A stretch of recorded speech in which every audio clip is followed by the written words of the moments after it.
ఈ సమయమందు మీతో కలిసి దేవుని యొక్క వాక్యమును పంచుకునే అవకాశమును తండ్రి అయిన దేవుడు నాకు అనుగ్రహించినందుకు ఆయన కృతజ్ఞతాస్తుతులను చెల్లిస్తూ ఉన్నాను. నన్ను ప్రేమతో ఆహ్వానించినటువంటి ఎలీషా అన్న కుటుంబానికి, ఇక్కడ ఉన్నటువంటి స్థానిక సంఘానికి ప్రత్యేకమైన వందనాలు, వారి కుటుంబానికి కూడా ప్రత్యేకమైన వందనాలు. వచ్చినటువంటి సేవకులకు మీ అందరికీ కూడా నా హృదయపూర్వక వందనాలు తెలియజేస్తూ ఉన్నా. విశేషముగా మారంపూడి ఎలీషా అన్న కుటుంబానికి, మరి స్థానిక సంఘానికి, మరి అలాగే సురేష్ అన్న వారి కుటుంబానికి, వారి యొక్క పరిచయం చేస్తున్న మంచగొప్పులో స్థానిక సంఘానికి మా కుటుంబం తరపున, మా రెండు స్థానిక సంఘముల తరపున హృదయపూర్వకమైన వందనాలు తెలియజేస్తున్నా. ఎందుకనంటే మేము వరదల చేత బాధపడుతున్నప్పుడు మమ్ములను క్రీస్తు ప్రేమను కలిగి మాకెంతగానో వాళ్ళు సహాయం అనేటువంటిది చేశారు. మరి నేను ఎంతగానో వాళ్ళకి కృతజ్ఞతలు తెలియజేస్తున్నాను. ఇదే ప్రేమ ఎల్లప్పుడూ కూడా కొనసాగింపబడాలని కూడా నేను కోరుకుంటున్నాను. అంటే ఎప్పుడు ఇవ్వాలని కోరుకోవట్లేదు, అంటే ఈ ప్రేమ అనేటువంటిది ఎప్పుడు కూడా కలిగి ఉండాలనేటువంటిది నేను కోరుకుంటున్నాను. చాలా సంతోషము. మరి అటువంటి ప్రేమ మరి వారి కుటుంబాలు, మరి ఎలీషా అన్న, సురేష్ అన్న, ఈ రెండు సంఘాలు కూడా చూపిస్తున్నందుకు చాలా సంతోషం వేస్తుంది.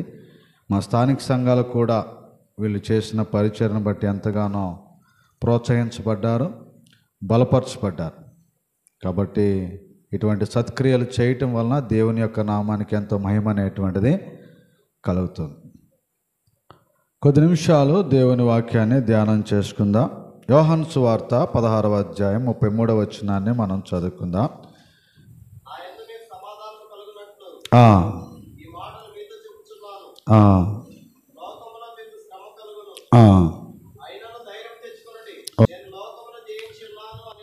చాలు.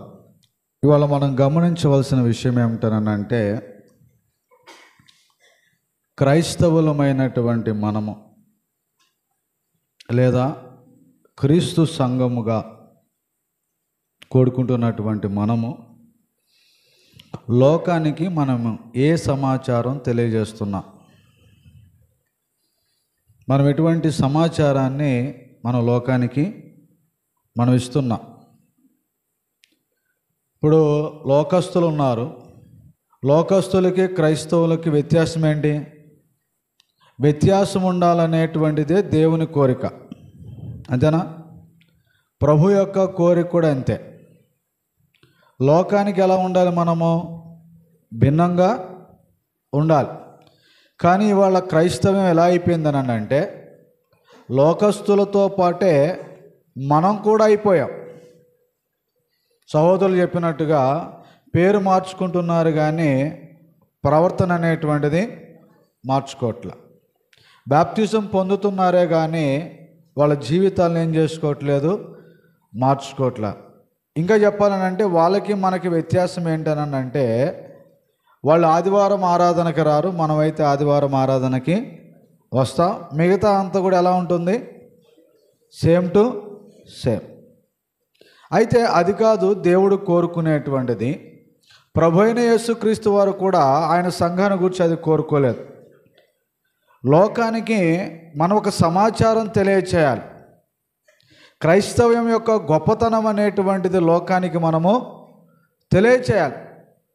అది తెలియచేయాలని అంటే మనము చేయవలసినటువంటి కొన్ని కార్యాలు ఉన్నాయి. అవి మనం చేసినట్లయితే నిజంగా దేవుడు కోరుకున్నటువంటి వాటిని మనం తెలియజేయగలుగుతాం. మనం తెలియజేసినటువంటి దానిని బట్టి మన వలన దేవుని యొక్క నామానికి మహిమ అనేటువంటిది కలుగుతుంది.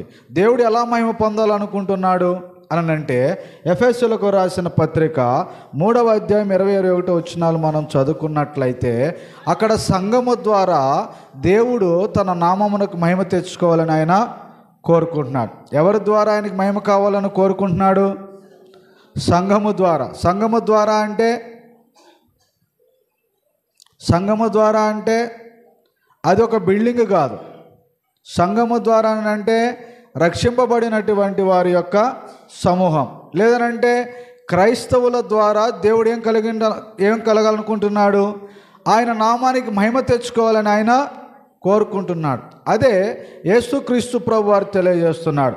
మత్తయి సువార్త 5వ అధ్యాయం 16వ వచనములో మీరు గమనించినట్లయితే, మత్తయి సువార్త 5వ అధ్యాయం 16వ వచనములో మనుష్యులు మీ సత్క్రియలను చూచి పరలోకమందున్న మీ తండ్రిని మహిమపరచునట్లు వారి ఎదుట మీ వెలుగును ప్రకాశింపనీయుడి. మీ వెలుగును ప్రకాశించాలి. ఎక్కడ? లోకములో మన వెలుగును ఏం చేయాలి? ప్రకాశింపచేయాలి. చేయాలంటే మనం ఏం చేయాలి? మీరు గమనించినట్లయితే ఇక్కడ ఒక విషయాన్ని మీకు తెలియజేస్తాం. మనం చదవబడినటువంటి లేఖన భాగములో మీరు గమనించినట్లయితే యోహాను సువార్త 16వ అధ్యాయం 33వ వచనంలో మనం గమనించినట్లయితే ఇక్కడ అంటున్నాడు, లోకములో మీకు ఏం కలుగుతుందంట? శ్రమ. లోకములో ఉన్నటువంటి వారందరికీ శ్రమలు వస్తాయని భక్తులు చెప్తున్నారు. యోబు గ్రంథము 5వ అధ్యాయము 7వ వచనములో మనం గమనించినట్లయితే యోబు భక్తుడు తెలియజేస్తూ ఉన్నాడు,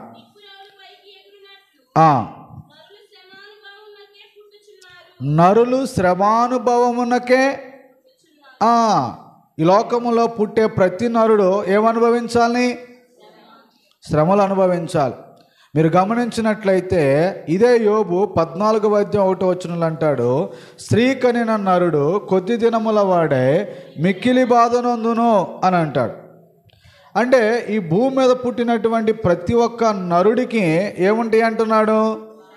శ్రమలు, బాధలు, కష్టాలు అనేటువంటివి ఉంటాయి అని చెప్పేసి అని అంటున్నాడు.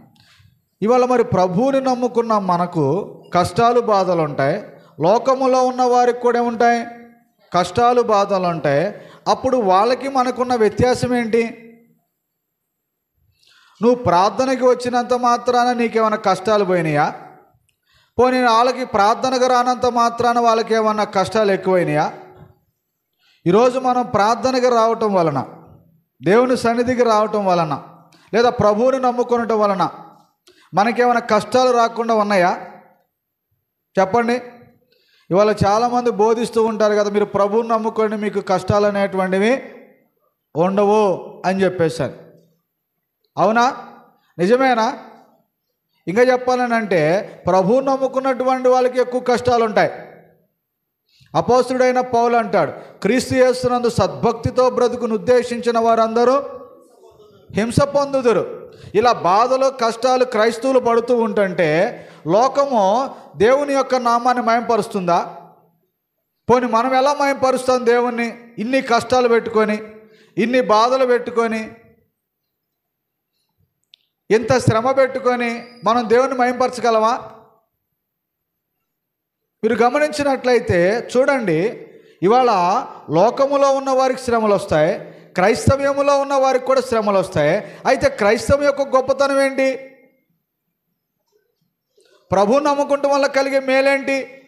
నేను సంఘములో చేర్చబడటం వల్ల, అది కూడా క్రీస్తు సంఘములో చేర్చబడటం వల్ల నాకు కలిగే లాభం ఏంటి? అక్కడే అంటున్నాడు, చదువుదాం. యోహాను సువార్త 16వ అధ్యాయము 33వ వచనములో అంటున్నాడు, నేను మీకు ఏమన్నాడు? మీకు సమాధానము కలుగునట్లు. చాలు. ఏం కలుగుతుందంట? సమాధానం. నువ్వు ప్రభువుని నమ్ముకోవటం వలన, క్రీస్తు సంఘములో నువ్వు చేర్చబడటం వలన నీకు కలిగే లాభం ఏంటనంటే నీకు సమాధానం. సమాధానం అంటే నెమ్మది. నెమ్మది అంటే మీరు గమనించండి, ఈ లోకములో మనకు శ్రమలు, కష్టాలు, బాధలు, ఇబ్బందులు వచ్చినప్పుడు మన యొక్క ఆలోచనలు ఏమవుతాయి? పరిగెడతాయి. నిరంతరం మనం ఏం చేస్తూ ఉంటాం? ఆలోచన చేస్తూ ఉంటాం. అవునా కదా? అందుకనే చాలామందికి ఏదైనా ఒక విషయం గుర్తొచ్చింది అనుకోండి, వాళ్ళకి ఆలోచన, పడుకునేటప్పుడు ఆలోచన వచ్చింది అనుకోండి, వెంటనే వాళ్ళకి వచ్చిన నిద్ర కూడా ఏమైపోద్ది? పోద్ది. అంటే ఒక మనిషి తాను కలిగినటువంటి శ్రమను బట్టి, కష్టాన్ని బట్టి ఏం చేస్తాడు? మనిషి ఆలోచన అనేటువంటిది ఎక్కువగా చేస్తాడు, పరిగెడతాడు. అందుకనే వాళ్ళ చాలామందికి ఏమొస్తుందో తెలుసా? హార్ట్ స్ట్రోక్లు ఒకటి, ఇంకొకటి ఏమొస్తుందని అంటే బ్రెయిన్ స్ట్రోక్ ఒకటి వస్తుంది. ఇంకా చెప్పాలని అంటే పెరాలసిస్ వస్తుంది. పక్షవాతం అంటారు కదా, దేనిని బట్టి వస్తున్నాయి అవన్నీ? ఆ ఆలోచనలు దేనిని బట్టి? వాళ్ళకి కలిగే శ్రమలు, బాధలు, కష్టాలు, ఇబ్బందులను బట్టే ఇవన్నీ కూడా ఏమొస్తున్నాయంటే వాళ్ళకు వస్తున్నాయి. వాళ్ళ జనులందరికీ అలాగే వస్తున్నాయి. కానీ ఈరోజు ప్రభువుని నమ్ముకోవటం వల్ల మనకేం కలుగుతుందని అంటే ఏమొస్తుంది అంటున్నాడు? సమాధానం, ది రెస్ట్. నీ ఆలోచనలన్నిటికీ కూడా ఏమైపోతుందని అంటే బంద్ అయిపోతున్నాయి. నువ్వు ఆలోచన చేస్తున్నావు కదా, ఏమైపోతుందో, నా కుటుంబం ఏమైపోతుందో, లేకపోతే నా వ్యాపారం ఏమైపోతుందో, నా బిడ్డలు ఏమైపోతున్నారో, నా జీవితం ఏమైపోతుందో అని నువ్వు ఆలోచన చేస్తూ ఉంటావు కదా. వీటన్నిటికీ కూడా ఎవరు స్టాప్ చేస్తున్నాడంటే నువ్వు నమ్ముకున్నటువంటి ఆ ప్రభు ఏం చేస్తున్నాడంటే అలా స్టాప్ చేస్తున్నాడు. నీకు వెంటనే ఏం కలుగజేస్తున్నాడనంటే ఆయన నెమ్మది కలుగజేస్తాడు. అందుకని అంటున్నాడు, ఫిలిప్పీలకు రాసిన పత్రిక 4వ అధ్యాయం 6-7 వచనాలు మనం చదువుకున్నట్లయితే ఆ సమాధానం అనేటువంటిది మనకి ఎలా వస్తుంది అనేటువంటిది ఆయన తెలియజేస్తున్నాడు. ఆ సమాధానము మనకి ఎలా వస్తుంది అనేటువంటిది ఆయన తెలియజేస్తూ ఉన్నాడు. దేనిని గూర్చి చింతపడకుని ప్రతి విషయములోనూ ప్రార్థనా విజ్ఞాపన ద్వారా మీ కృతజ్ఞతాపూర్వకంగా మీ విన్నపములు దేవునికి తెలియచేయడి. దేని గురించి మీరేం చేయకూడదంట? నీ ఆరోగ్య విషయం గురించి కావచ్చు. మీరు బైబిల్లో చూసినట్లయితే ఒక సహోదరి ఉంది, ఆమె రక్తస్రావ రోగముతో బాధపడుతుంది. ఎన్ని సంవత్సరాలు? 12 సంవత్సరాలు. 12 సంవత్సరాల నుంచి ఆమె రక్తస్రావ రోగంతో బాధపడితే ఆమె ఏం చేసిందని అంటే అనేక మంది వైద్యుల దగ్గరికి వెళ్ళింది. తన దగ్గర ఉన్నటువంటి డబ్బంతా ఖర్చు పెట్టింది. కానీ ఏమవలేదు, స్వస్థత అనేటువంటిది ఆమెకు కలగలేదు. స్వస్థత కలగకపోక ఆమెకేమి లేదు, తన హృదయములో సమాధానం అనేటువంటిది లేదు. ఇప్పుడు అనారోగ్యము, రోగం వచ్చింది, తగ్గట్లేదంటే ఎలా ఉంటుంది? మనకి సంతోషంగా ఉంటామా? ఆనందంగా ఉంటామా? నెమ్మదిగా ఉంటామా? ఉండలేం, అవునా కాదా? కాబట్టి మనకున్నటువంటి బలహీనత అనేటువంటిది పోయినప్పుడే మనకేం కలుగుతుంది? నెమ్మది కలుగుతుంది, సమాధానం కలుగుతుంది, అవునా కదా? ఆ యొక్క స్త్రీని మీరు గమనించినట్లయితే ఆమె అందరి దగ్గరికి వెళ్ళింది, కానీ చివరికి ఆమె ఒక వార్త వింది. ప్రభు అయిన యేసుక్రీస్తు దగ్గరకు వచ్చినటువంటి ప్రతి ఒక్కరికి ఏం కలుగుతుందని అంటే స్వస్థత కలుగుతుంది, మేలు కలుగుతుంది.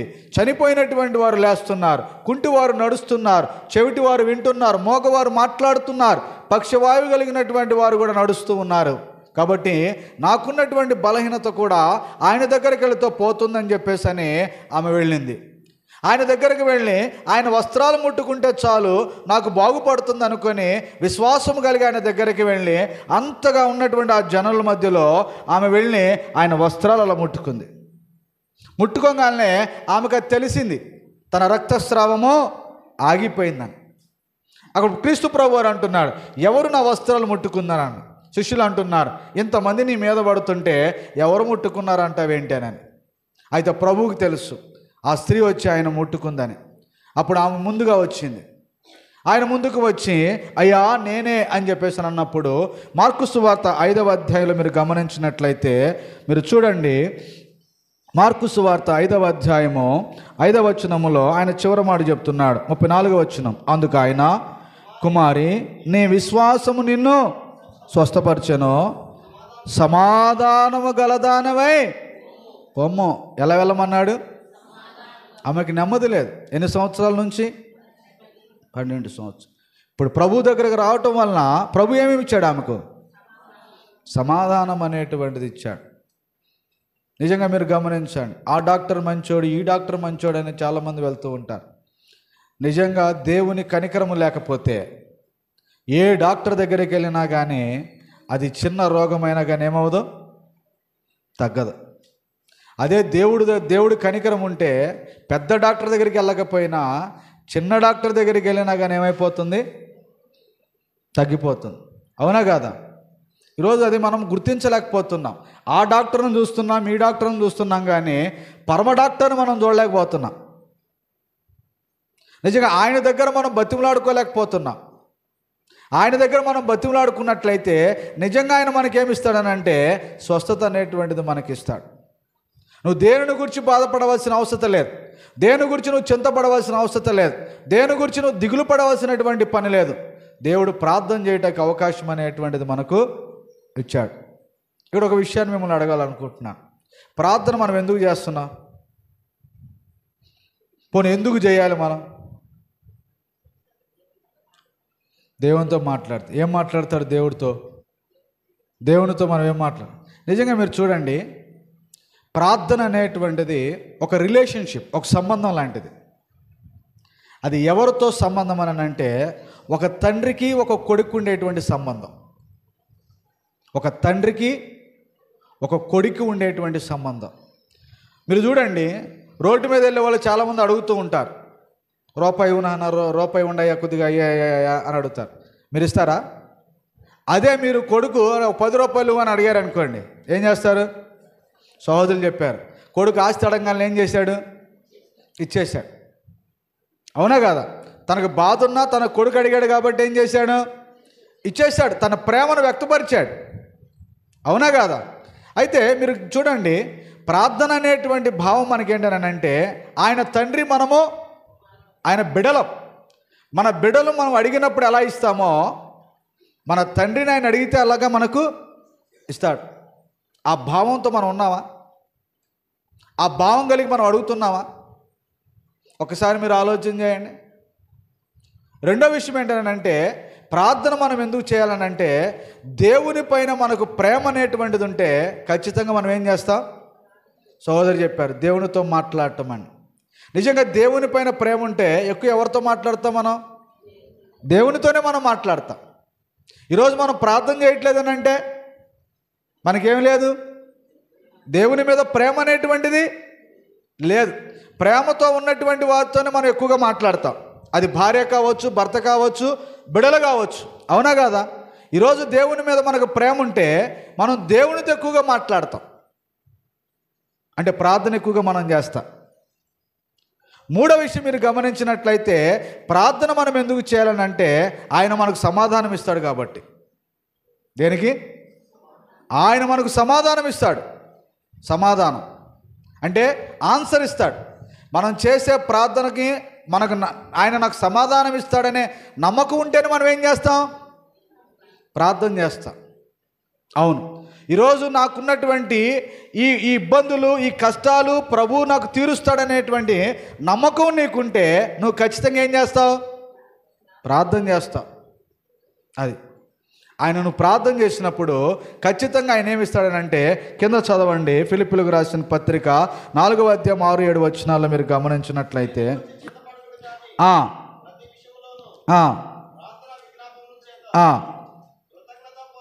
మీ విన్నపములు తెలియజేయండి, అప్పుడు సమస్త జ్ఞానమునకు మించిన దేవుని సమాధానము యేసుక్రీస్తు వలన మీ హృదయముల తలంపులకును, మీ హృదయ తలంపులకు ఏమొస్తుందంట? స్టాప్, కాపుదల. ఇంకా నీ తలంపులు ఎక్కువగా వెళ్ళవు. ఏమైపోతున్నాయి? ప్రభువు ఉన్నాడు నాకు, ఆయన నాకు సహాయం చేస్తాడు. అది ప్రభు నాకు సహాయం చేస్తాడు. నేను ప్రార్థన చేసుకున్నాను, నా ప్రభు, నా తండ్రి నా మాట విన్నాడు, ఖచ్చితంగా ఆయన నాకేం చేస్తాడు? ఆ ధైర్యం వస్తుంది. ఎప్పుడనంటే మనం ప్రార్థన చేసుకున్నాం. అప్పుడు మన హృదయంలో బయలు వెళ్ళేటువంటి ఆలోచనలన్నిటికీ కూడా ఏమైపోతుందా అని ఒక్కసారి అనుకునే టైంలో మనం ప్రార్థన చేసుకోవటం వలన నేనున్నాను అని చెప్పేసి అని నువ్వు ధైర్యంగా ఉండమని మన హృదయ తలంపులను ఆయన ఏం చేస్తాడంటే స్టాప్. ఆ నెమ్మదిని మనకు ఇచ్చేటువంటి వాడుగా ఉన్నాడు. ఈరోజు నిజంగా చాలామంది వాళ్ళ జీవితంలో ఎదుర్కొన్నటువంటి కష్టాలు, బాధలు బట్టి వాళ్ళు దిగులు పడుతూనే ఉన్నారే కానీ వాళ్ళ జీవితంలో ఏం పొందలేకపోతున్నారనంటే నెమ్మది పొందలేకపోతున్నారు. ఈరోజు లోకానికి, క్రైస్తవ్యానికి ఉన్న గొప్పతనం ఏంటనంటే ఈరోజు మనకి ఎన్ని కష్టాలు ఉన్నా కానీ ఆ కష్టంలో ప్రభు మనకేమిస్తాడనంటే సమాధానం ఇస్తాడు, నెమ్మది ఇస్తాడు. అది ఎవరికి చూపించాలి? లోకానికి చూపించాలి. మనం నెమ్మది కలిగి ఉన్నాం, మనం సమాధానం కలిగి ఉన్నాం అనేటువంటిది లోకానికి మనం చూపించాలి. కొంతమంది అంటూ ఉంటారు, ఇంత డబ్బులు ఉన్నా కానీ మాకు అసలు నిద్రే పట్టట్లేదు, ఇంత డబ్బు ఉన్నా కానీ మాకు ఆరోగ్యం ఉన్నా కానీ మాకు ఆరోగ్యం లేదు, మాకు నెమ్మదే ఉండట్లేదు అని అంటూ ఉంటారు. కానీ మీరు ఎలా ఉండగలుగుతున్నారని అంటే దేనిని బట్టి? ప్రభువుని బట్టి. కాబట్టి ప్రియులారా గమనించండి, అది లోకానికి మనం చూపించాలి. కానీ వాళ్ళు మనం ఏం చేస్తున్నాం? లోకం దగ్గరికి వెళ్ళిపోయి మనం ఏం చేస్తున్నామంటే, ఇదిగో మా పరిస్థితి ఎలా ఉంది, ఏం చేయాలో మాకు అర్థం కావట్లేదు అని మనమే అని అన్నప్పుడు ఇక క్రైస్తవ్యానికి లోకానికి ఉన్న వ్యత్యాసం ఏముంది? ఒకసారి మనం ఆలోచన చేయాలి ప్రియులారా. కాబట్టి మన వెలుగుని ఏం చేయాలి? మనము ప్రకాశింపచేయాలి. దేనిని బట్టనంటే మన క్రియల ద్వారా మన యొక్క వెలుగును లోకములోనికి ప్రకాశింపచేసేటువంటి వారంగా మనం ఉండాలి. రెండవ విషయాన్ని మీకు జ్ఞాపకం చేస్తాను. రోమీలకు రాసిన పత్రిక 12వ అధ్యాయం. రోమీలకు రాసిన పత్రిక 12వ అధ్యాయము 1 నుంచి 3 వచనాలను మనం చదువుకుందాం. కాబట్టి సహోదరులారా, పరిశుద్ధమును దేవునికి సజీవ యాగముగా మీ శరీరములను ఆయనకు సమర్పించుకున్నాడు. దేవుని వాత్సల్యమును బట్టి మిమ్మల్ని బతిమాలుకొంచున్నాను. ఇటు సేవ మీకు యుక్తమైనది. మీరు ఈ లోక మర్యాదను అనుసరింపక ఉత్తమమును అనుకూలమును సంపూర్ణమైన పరీక్షించి తెలుసుకున్నట్లు మీ మనసులు మారే నూతన ఒకటి వల్ల రూపాంతరము పొందడి. మీ మనసులు ఏమవ్వాలంట? మారాలి. మన మనసులు మార్చుకోవాలి. ఎలా మార్చుకోగలం? ఒక ఆయన పివి నరసింహారావు గారు ఒకసారి మొన్న ఫోన్లో చూస్తుంటే ఒక ఫోటో వచ్చింది, నేను చదివాను అది. పివి నరసింహారావు గారు ప్రధానమంత్రి అయినప్పుడు ఆయన ఒక ప్రశ్న అడిగారు విలేకరులు. ఏమనంటే, క్రైస్తవులు మత మార్పిడి చేస్తున్నారు కదా, దాని మీద మీ అభిప్రాయం ఏంటి అని చెప్పేసి అని ఆయన అడిగారు. ఆయన దానికి ఏమని సమాధానం చెప్పాడని అంటే, నాకు ఆశ్చర్యం వేసింది. క్రైస్తవులు మత మార్పిడి చేస్తున్నారని నేను వినలేదు, కానీ క్రైస్తవులు దొంగలను, జోదగాళ్లను, నరహంతకులను మారుస్తున్నారని మాత్రం నేను విన్నానన్న. నాకు చాలా ఆశ్చర్యం వేసింది. స్టోర్టపురం అనే మనం పేరు వింటాం, అక్కడ అందరూ ఎవరుంటారో తెలుసు మీకు. కానీ ఆ ప్రాంతాన్ని మార్చాడు ఒక సేవకుడు. ఆ ప్రాంతాన్ని మార్చాడు. ఇప్పుడు చాలామంది వాళ్ళు మారి ప్రభువుని నమ్ముకొని వాళ్ళ పిల్లలు ఉన్నతమైనటువంటి స్థితిలో ఉన్నారు, ఉన్నతమైన ఉద్యోగాలు వాళ్ళు చేస్తున్నారు. ఎంతోమంది సేవకులు ఇటువంటి ప్రాంతంలోకి వెళ్ళి మనుషులను మార్చారు. దానికి గల కారణం ఏంటనంటే సువార్త. ఏంటిది? సువార్త.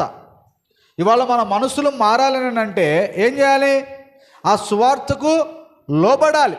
ఈరోజు మనం మారట్లేదని అర్థం ఏంటంటే, మనం సువార్త వింటున్నాం కానీ దానికి మనం ఏం చేయట్లేదు, మారటం లేదు. అందుకని యాకోబు రాసిన పత్రికలు అంటున్నాడు, మీరు వినువారు మాత్రమై ఉండి మిమ్మల్ని మీరు మోసపుచ్చుకొనకుండా వాక్య ప్రకారం ప్రవర్తించువారై ఉండుడి. మన మనసులు మారాలి అని అంటే వాక్యానికి మనం లోబడినప్పుడే మన మనసులు ఏమవుతాయి? మారుతాయి. ఎలా మారాలి? మన మనస్సులు మారినాయా అని అంటే చూడండి, ఇక్కడ కింద చెప్తున్నాడు 3వ వచనంలో, చాలా అద్భుతమైనటువంటి వచనం ఇది. చదువుదాం ఒకసారి. తన్ను తాను ఎంచుకొనదగిన దానికంటే ఎక్కువగా ఎంచుకొనక, తన్ను తాను, ఒకసారి వాళ్ళు చదువుదాం మనం. తన్ను తాను హెచ్చుకొనదగిన దానికంటే ఎక్కువగా, ఎప్పుడు కూడా మనలను గూర్చి మనము ఎక్కువగా ఏం చేయకూడదు? ఎంచుకొనకూడదు.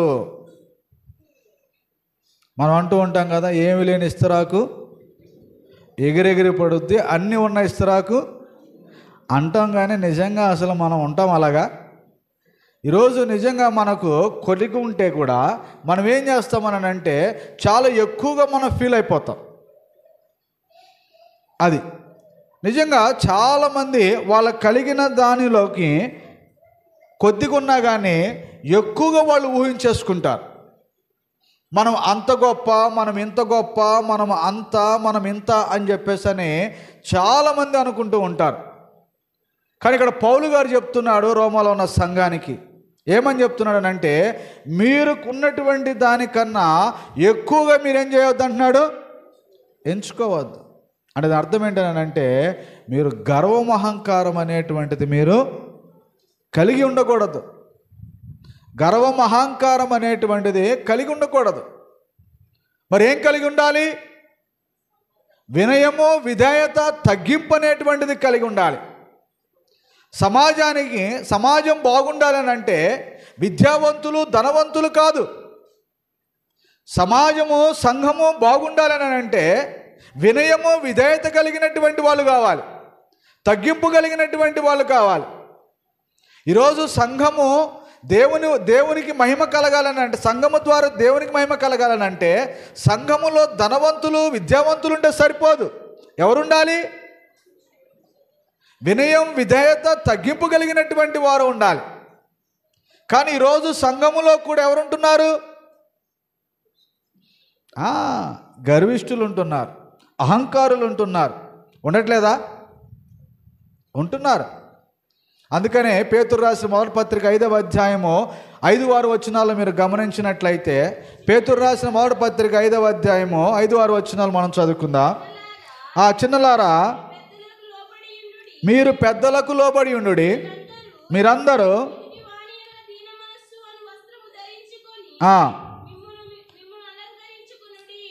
ఇక్కడ ఒకసారి నేను మరలా చదువుతాను.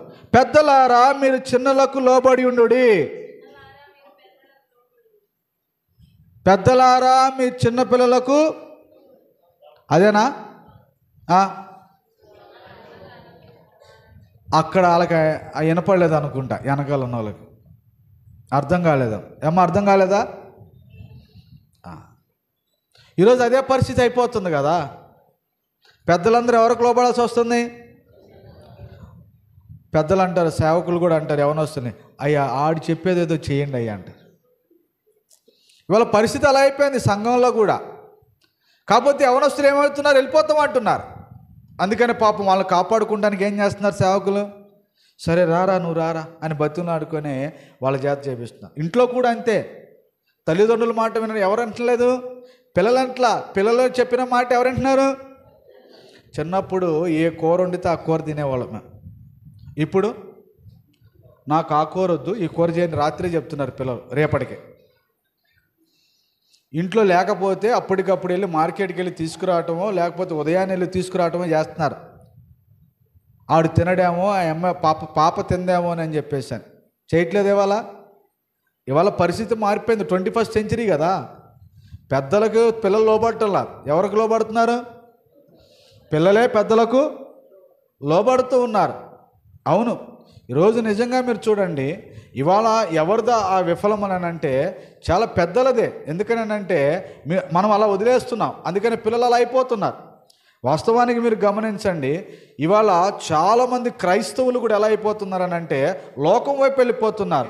నిజంగా వాళ్ళ కుటుంబము క్షేమంగా ఉండాలి, వాళ్ళు ఉండేటువంటి ఆ యొక్క సంఘం అనేటువంటి మంచిగా ఉండాలని అంటే వినయం విధేయతలు అనేటువంటి గురించి ఆలోచన చేయట్లేదు ఇవాళ చాలామంది. కాబట్టి ఎవరైతే వినయము విధేయత తగ్గింపు గురించి ఆలోచన చేస్తారో నిజంగా ఆ కుటుంబము దీవించబడుతుంది. ఆ సంఘము దేవుని యొక్క నామానికి ఏం కలుగుతుంది? మహిమ అనేటువంటిది కలిగేటువంటిదిగా ఉంటుంది. ప్రియులారా, మీరు గమనించినట్లయితే చూడండి, పేతురు రాసిన మొదటి పత్రికలోని 3వ అధ్యాయంలో అంటూ ఉన్నాడు, దేవుని దృష్టికి ఏది విలువైనటువంటిది అక్కడ చెప్తూ ఉన్నాడు. సాధువైనట్టు మృదువైనట్టు అక్షయ అలంకారం కలిగినటువంటి గుణమే దేవునికి ఏంటిదంట? విలువైనది. ఈరోజు లోకానికి విలువైనది ఏంటి? నువ్వు బంగారము, డబ్బు, ఉద్యోగము, ఇవన్నీ కూడా లోకానికి విలువైనది. కానీ దేవునికి విలువైనది అంటే వినయము విధేయత తగ్గింపు అనేటువంటిది చాలా విలువైనది ప్రియులారా. కాబట్టి ఈ సందర్భంలో నేను తెలియజేసే విషయం ఏంటనంటే, గర్విష్ఠులను దేవుడు ఏం చేస్తాడు? ఎదిరిస్తాడు. దీనులకు ఆయన ఏం చూపిస్తాడు? కృప చూపిస్తాడు. ఈరోజు మనం నేర్చుకోవాల్సిన విషయం ఏంటనంటే, నేను తగ్గించుకోవడం నేను నేర్చుకోవాలి, హెచ్చించుకోవటం కాదు. ఏం చేయాలి? తగ్గించుకోవడం నేను నేర్చుకోవాలి, వినయం కలిగి ఉండటం నేను నేర్చుకోవాలి, లోబడి ఉండటం నేను నేర్చుకోవాలి. ఇప్పుడు సహోదరులు చెప్పారు ఇర్మియా గురించి. ఇర్మియా మాట వాళ్ళు వినలేదు, దానివల్ల వాళ్ళకేం కలిగింది? నష్టమే కలిగింది. ఈరోజు సేవకుల మాట మనం వినకపోతే, తల్లిదండ్రుల యొక్క మాట మనం వినకపోతే, లేకపోతే భర్త మాట వినకపోతే ఏమైపోతుంది? నష్టమే కలుగుతుంది. కాబట్టి ప్రియులారా, మీరు గమనించండి. ఈరోజు దేవుని యొక్క నామానికి మనం మహిమ తీసుకొని రావాలని అంటే మనం లోబడేటువంటి స్వభావం అనేటువంటిది మనకు ఉండాలి. పేతురు భక్తుడు అదే పేతురు పత్రికలో చాలా విషయాలు లోబడు లోబడు లోబడు అనే దాని గురించే ఆయన స్పెసిఫిక్గా చెప్పాడు. పేతురు రాసిన మొదటి పత్రిక 2వ అధ్యాయంలో కూడా మీరు గమనించినట్లయితే పనివారుల గురించి కూడా మాట్లాడుతున్నాడు. 18వ వచనం, పనివారులారా, మంచివారును సాత్వికులైన వారికి మాత్రమే కాక ముష్కరులైన మీ యజమానులకు పూర్ణ భయముతో లోబడి ఉండుడే. ఆ చెడ్డవాడైన నీ యజమానుడు ఏం చేయాలి? నువ్వు లోబడాలి. అది దేవుని నామానికి మహిమ. చాలామంది ధనవంతులు భేదవాళ్ళని ఎలా చూస్తారండి? హీనంగా చూస్తారు. ఒకవేళ వాళ్ళ ఇంట్లో డ్రైనేజీ సమస్య వచ్చింది అనుకుందాం. ఇప్పుడు ఇది హీనంగా చూశారు అనుకుందాం. ఇప్పుడు ఆ డ్రైనేజీ పని ఎవరు చేసుకోవాలి? వాళ్ళు రాకపోతే ఎవరు చేసుకోవాలండి? వాళ్ళే చేసుకోవాలి. చేసుకుంటారు? వాళ్ళు చేసుకోలేరు. ఇవాళ సమాజం గుర్తించలేనటువంటి పరిస్థితి ఏంటంటే every man is a dependent. ప్రతి ఒక్క మనిషి ఇంకొకరి మీద ఆధారపడేటువంటి వ్యక్తి. మనం ఎవరిని కూడా ఏం చేయకూడదు? తక్కువగా చూడకూడదు. మా దగ్గర వరదలు వచ్చినాయి. మున్సిపాలిటీ వాళ్ళు వచ్చేవాళ్ళు మా దగ్గరికి వస్తూ ఉంటారు. మాకు వాళ్ళు రాగానే మేము వాళ్ళకి కాఫీ ఇవ్వటం, వాళ్ళకి ఏదైనా టిఫిన్ పెట్టడం, ఇలాంటివి మేము చేస్తూ ఉంటాం. నిజంగా ఇప్పుడు కొంతమంది అసహించుకుంటారు, దూరంగా పెడతారు మున్సిపాలిటీ పనులకి, చెత్త ఎత్తేవాళ్ళు కదా అని. నిజంగా అలాగ అసహించుకొని మనం ఉంటే, వాళ్ళు ఇప్పుడు వరదలు వచ్చినాయి కదా పని చేయకుండా ఉంటే, ఇప్పుడు మా పరిస్థితి ఎలా ఉండేది? ఉన్న చెత్త ఎత్తకపోతే మేము వెళ్ళి ఎత్తుకోవాల్సి వచ్చేది. అవునా? లేని రోగాలు మాకు వచ్చాయి. అవునా కదా? అలవాటు లేనటువంటి పని మనం చేస్తే ఎలా ఉంటుంది? అవును, నిజమే. కాబట్టి సంఘములో కూడా ఎవరిని మనం ఏం చేయకూడదు? తక్కువగా చూడకూడదు. సమాజంలో కూడా ఎవరిని తక్కువగా చూడకూడదు. ఈరోజు అది చాలామంది దాన్ని గ్రహించలేకపోతూ ఉన్నారు. ఈరోజు మంచి సమాజం ఉండాలనంటే సమాజంలో అందరూ కూడా వాళ్ళకి మించినటువంటి దానికన్నా ఎక్కువగా ఎంచుకోనకూడదు. మనం అందరం కూడా ఎలాంటి వాళ్ళమో సమానులం. అందుకనే భక్తుడు అంటాడు, మీ జీవమే పాటిది, ఇంతలో కనబడి అంతలో మాయమైపోవు ఆవిరి వంటిది. ఎంతకాలం ఉంటాం? ఈరోజు నువ్వు ధనవంతుడివే, రేపు నీకు ఏదన్నా అయితే ఎక్కడుంటావు? ఇవాళ మీరు చూడండి, పక్షవాతం వచ్చింది ధనవంతులకి. ఎవరు చూస్తున్నారు? వాళ్ళ అమ్మాయిలు చూస్తున్నారా? అబ్బాయిలు చూస్తున్నారా? ఎవరు చూస్తున్నారు? కోడలు చూస్తున్నారా? అల్లులు చూస్తున్నారా? ఎవరో ఒక పని అమ్మాయిని తీసుకొని వచ్చి ఇంటి దగ్గరకు వచ్చి వాళ్ళకి ఏం చేస్తున్నారు? సేవ చేస్తున్నారు. అదే వాళ్ళు లేకపోతే నిజంగా మీరు చూడండి. అంటే ఎందుకు ఈ విషయాలు మీకు తెలియజేస్తున్నానంటే ఎప్పుడు మనలను మనం ఎక్కువగా ఎంచుకోనకూడదు. అది దేవుని నామానికి మహిమ అనేటువంటిది తీసుకురాదు. ప్రభు అయిన యేసుక్రీస్తు వారే ఆయన శిష్యుల యొక్క పాదాలు కడిగాడు. ఆయన శిష్యుల యొక్క పాదాలు కడిగాలి. మనం ఏ పాటి వారం అండి? మనం ఎప్పుడు కూడా తగ్గింపు కలిగి ఉండటం నేర్చుకోవాలి. వినయం విధేయత అనేటువంటిది మనము కలిగి ఉండటం మనము నేర్చుకోవాల్సిన అవసరత అనేటువంటిది ఉంది. ఆ స్వభావం ఎక్కడైతే మనకు ఉంటుందో అదే మనల్ని ఏం చేస్తుందనంటే దేవుని నామానికి మహిమ తీసుకొస్తుంది. ఆ స్వభావం ఎక్కడ మనం చూస్తామంటే యోసేపులో మనం చూస్తాం. యోసేపు లోబడి ఉన్నాడు.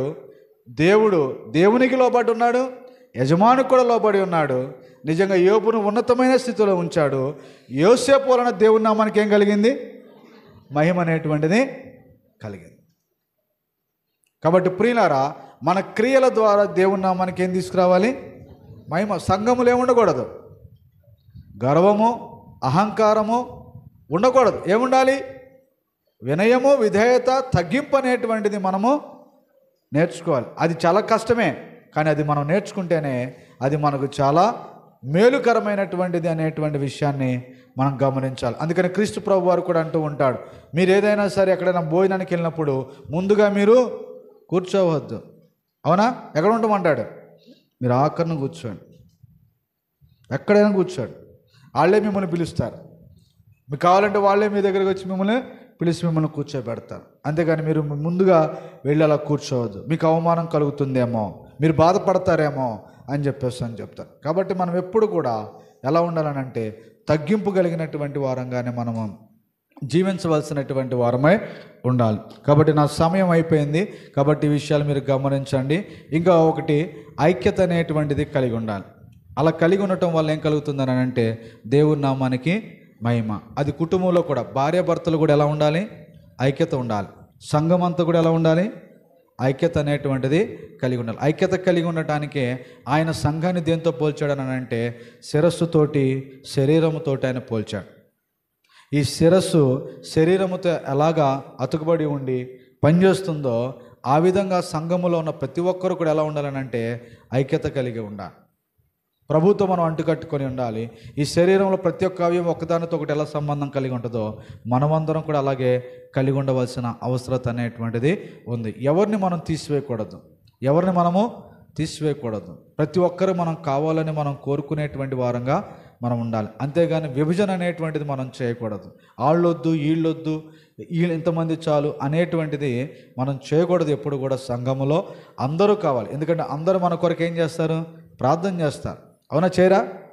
కష్టంలో ఉంటే అందరూ ప్రార్థన చేస్తారు. అందరూ కావాలి. అందరూ మనం కలుపుకోవాలి. ఐక్యత కలిగి ఉండటానికి మనము ప్రయాసపడాలి. అలా ఐక్యత కలిగి ఉండటం వలన దేవుని యొక్క నామానికి మహిమ అనేటువంటిది కలుగుతుంది. కాబట్టి ప్రియులారా, భార్యాభర్తల కుటుంబంలో ఐక్యత కలిగి ఉండటం వలన దేవుని నామానికి మహిమ, సంఘములో అందరూ ఐక్యత కలిగి ఉండటం వలన దేవుని నామానికి మహిమ అనేటువంటిది కలుగుతుంది. మన కుటుంబంలో కూడా ఐక్యత అనేటువంటిది లేకపోతే, భార్యాభర్తల మధ్య ఐక్యత లేకపోతే దేవుని నామానికి మహిమ కలుగుతుందా? ఆలోచన చేయండి. కాబట్టి మన జీవితాలు ఏ విధంగా ఉన్నాయో ఒకసారి మనం పరిశీలన అనేటువంటిది మనం చేసుకున్నాం. లోకానికి భిన్నంగా మనం జీవించాలి. లోకానికి మనం ఒక మాదిరికరంగా మనం జీవించాలి.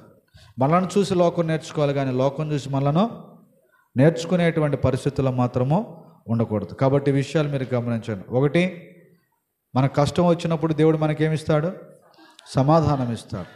రెండు, మనం కలిగి ఉన్న దానికన్నా మనం ఎక్కువగా హెచ్చించుకొనకూడదు. మూడవది, మనం ఐక్యత కలిగి జీవించడం వలన మనకి మేలు కలుగుతుంది. సమాజానికి మనం అందరం కూడా ఎలా ఉంటామని అంటే ఒక గొప్ప మాదిరికరముగా మనం ఉంటాం. ఓపికతో ఉన్న మీ అందరికీ నా హృదయపూర్వక వందనాలు తెలియజేస్తూ ముగిస్తూ ఉన్నా.